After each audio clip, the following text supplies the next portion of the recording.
Hello, Craig Smith from the Home Education Foundation in Palmerston North, New Zealand. We're talking about home education, how we as parents can truly educate our children at home rather than send them out to some institution to be reared by strangers there and by the peer group. No, we can educate them ourselves at home. And one of the questions that comes up is, well, how can I home educate with a bunch of preschoolers running around as well? Hey, no problem there. Listen, home education is the art of educating your children in the context of reality. I cannot think of a more unrealistic artificial environment than a classroom. Age segregated, kiddies grouped by ages. Where else do you get that? Nowhere. Where children are forced to associate with each other. They're not their friends. They're just forced to associate with the group that happens to be there. And these teachers appointed by government agents, a program determined by some political group, shot through with all sorts of special interest groups. That's totally artificial. The real world is where? The workplace, the home, the community, the marketplace. So if you're home educating in these contexts, you're in the real world. So if you're home educating at home with a bunch of preschoolers running around, hey, that's reality. That's where life is all about.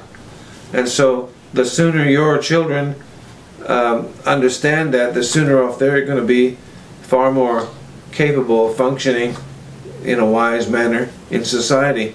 And so the beautiful thing about having a bunch of preschoolers around you is that your older children can help you run the household and look after the preschoolers while you're endeavoring to educate them.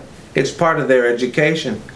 You may have a sick child, perfect opportunity to show nursing skills. You may have a little toddler who's still filling nappies every so often. Well, your older children need to learn how to change nappies. They need to learn how to wash down dirty nappies. My goodness, that's a very useful experience. And if you haven't had that experience, then the first time you come across it, it'll throw you. Well, it's ridiculous to be thrown by something as, you know, as simple as a dirty nappy. Talk about reality. That's what it's all about. We all have these things. We need to know how to cope with this. So help your children learn how to deal with preschoolers, and they learn along with you, or you're coaching them. They help you mind the preschoolers. In fact, it's really great.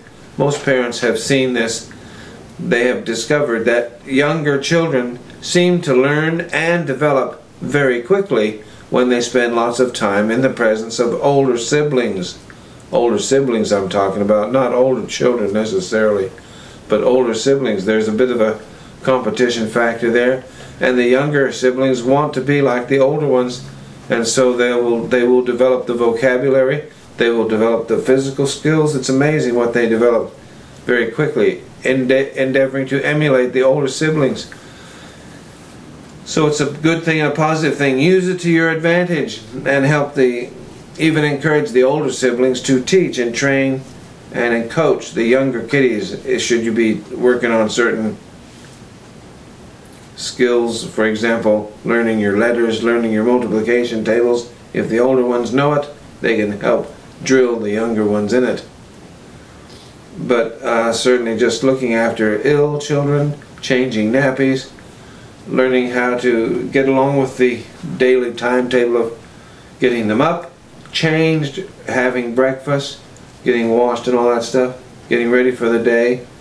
It's a major production for many families every day, especially if you have a number of children. Well, why should you, as a mom or a dad, why should you have to bear the full load?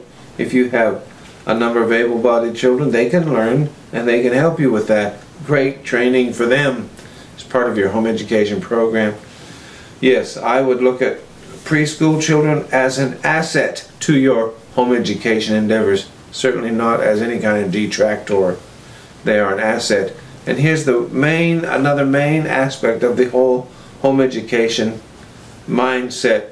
Your children are not looked upon you do not look upon your children as little freeloaders who are just going to hang around your house until they're about 18, at which time they get, decide, I'm old enough to leave home, I can tell mom and dad where to go, I can leave home, I can go out now, get a driver's license, get a job, buy a car, and I can be independent.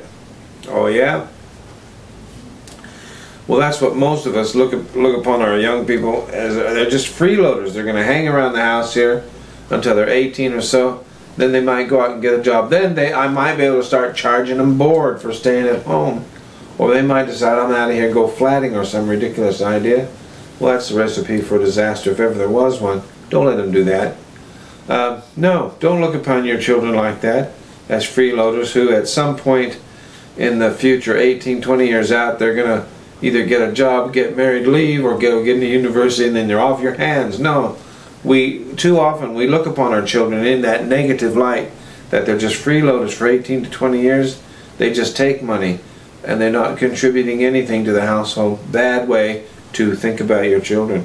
Instead, we need to think of each one of our children are vital members of this family. They serve a very important position. Each one is a vital cog in the mechanism of the family machinery. And so you work to discover what that is, and you help them to discover what that role is within your family. They will have a vital function of doing some service or activity within the family where they really are just a terrific help to you and to everybody else, and a real blessing to the whole family mechanism and just the way you operate. Each child will have a niche in that way, and so you look upon your children as that. That's the kind of thing you expect from your children, and so you help each one of them to find whatever that might be. This one child may be particularly good at fixing breakfast for a whole multitude. They have a bit of a flair for it, and they seem to be able to get that breakfast whipped up and on the table in quick time with a great attitude, and it looks good and it tastes good and everybody loves it. This other child might just have something about the way they set the table. They just have a flair for it. They never forget to put the fresh flowers on there. They always have the knives and forks in the right order. They ensure that the chip plates are never chipped. They get the good ones out there. And the serviettes are folded just so. And when you sit down you think, this is really nice. Some children are just have this gift. So help your children to find out what their niche might be within the family economy. They are assets. Every one of your children are assets. No less an economist than the great Adam Smith himself said that children are such fantastic economic assets. It amazed him that people didn't have far more children than they averagely did back then. So look, if our attitude about our kiddies is great, we think about them as assets to our family economy, they will certainly fulfill that role that we expect them. And if we can help them discover specifically what that might be, well, what a blessing they will become to you and to everybody else in the whole family. And it's a wonderful heritage to carry on into the next generation, knowing that I wasn't considered by my parents as a freeloader. They were just waiting for me to get old enough so that I could leave home and stop being a drain on their bank account. Instead, they always saw me as a great contributor to their home. Marvelous. So let's get with the program here. We can do this. So yes, preschoolers, having preschoolers, can you homeschool? And with a whole bunch of preschoolers, of course you can. They are assets to your home education program.